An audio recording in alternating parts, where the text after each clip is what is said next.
हिंसाको जस्तो अभिव्यक्ति दिने मान्छेलाई तपाईले किन कारबाही गर्नु हुँदैन? चैत 15 गतेको हिंसा पनि प्रधानमन्त्रीले नै भड्काएका थिए। देशको अभिभावक हुन् नि प्रधानमन्त्री त। कस्तो अभिभावक? कसरी टोलेको? एमाले पार्टी कुन एमाले पार्टी? यदि एमाले पार्टीकै सभापति हुनु थियो भने उहाँ पहिल्यै हुनुहुन्थ्यो, किन प्राइम मिनिस्टर बन्नु भयो त?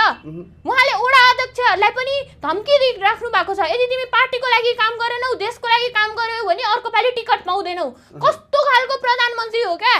आज यो देशको प्रधानमन्त्री केपी शर्मा ओलीले एमालेको कार्यकर्ता या एमालेको अध्यक्ष जस्तो मात्र काम गरिराख्नु भएको छ। उहाँले जेठ 15 गते आफ्नो युवा सङ्घलाई भनौँ या आफ्नो आतङ्ककारी गिरोहलाई भनौँ या के भनौँ, उहाँले कब्जा गर्ने भन्नुभएको छ नि। जसरी काठमाडौँ कब्जा चाहिँ आतङ्ककारीहरूले गर्छन्। आन्दोलनको कुनै वे हुन्न भनिसकेपछि त राजावादी राष्ट्रवादीहरूसँग भिड्ने मोडमा छ एमाले। स्वयं प्रधानमन्त्रीले बताइसक्नु भएको छ। होइन, उहाँले भन्नुभयो काठमाडौँ